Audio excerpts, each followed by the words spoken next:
پەیام وردەکاری خشتەی داهات و خەرجی بودجەی عێراق بۆ ساڵی 2024 بڵاو دەکاتەوە. بەپێی خشتەکانی بودجەی عێراق، کۆی گشتی خەرجیەکانی بودجەی ساڵی 2024 بە 211 تریلیۆن و 936 ملیار دینار خەمڵێنراوە. بەمەش 13 تریلیۆن دیناری لە ساڵی ڕابردوو زیاترە و گەورەترین بودجەیە لە مێژووی عێراقدا.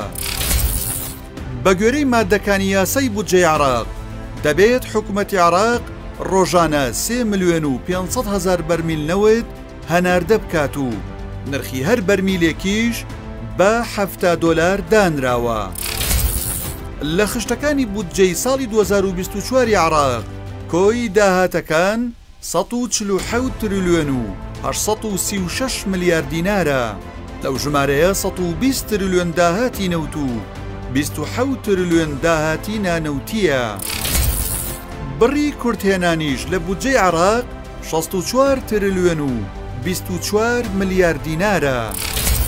پارەی تەرخانکراو بۆ بەکاربردن و وەبەرهێنان لە بودجەی عێراق بۆ ساڵی 2024 لە خشتەکانی بودجەی گشتی عێراقدا بڕی 156 تریلیۆن و 843 ملیار دینار بۆ بواری بەکاربردن تەرخان کراوە کە دەکاتە لە 176 بودجە. بەڵام تەنیا 55 تریلیۆن و 17 ملیار دینار بۆ بواری وەبەرهێنان دانراوە کە دەکاتە لە 124 بودجە.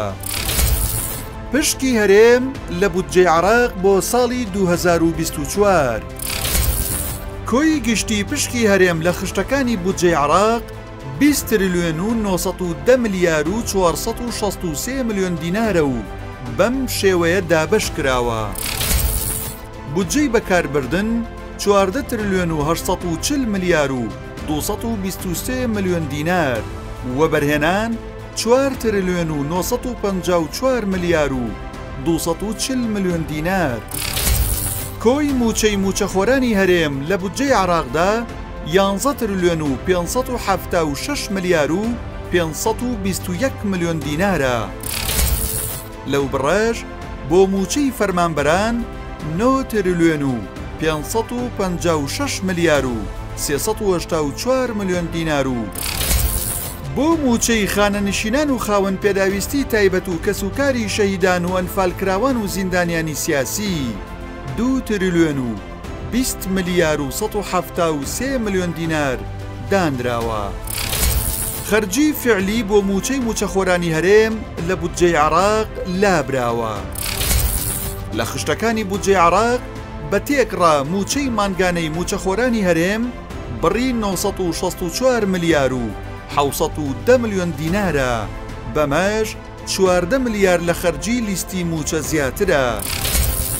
بە پشتبەستن بە بڕیاری دادگای فیدراڵی خەرجی فعلی بۆ موچەی موچەخۆرانی هەرێم لابراوە و ئەگەر دەسەڵاتدارانی هەرێم بڕیارەکەی دادگای فیدراڵی بۆ بەبانکی کردن و ڕادستی داهاتی ناوخۆ جێبەجێ بکەن کێشەی موچە کۆتایی دێت و مانگانە لەگەڵ موچەی موچەخۆرانی عێراق دەدرێت. نەوتی هەرێم لە بودجەی عێراقدا دوای ساڵێک لە ڕاگررتنی نەوتی هەرێم حکوومەتی عێراق و هەرێم و کۆمپانیا نەوتیەکان لەسەر خەرجی نەوت ڕێک نەکەوتون.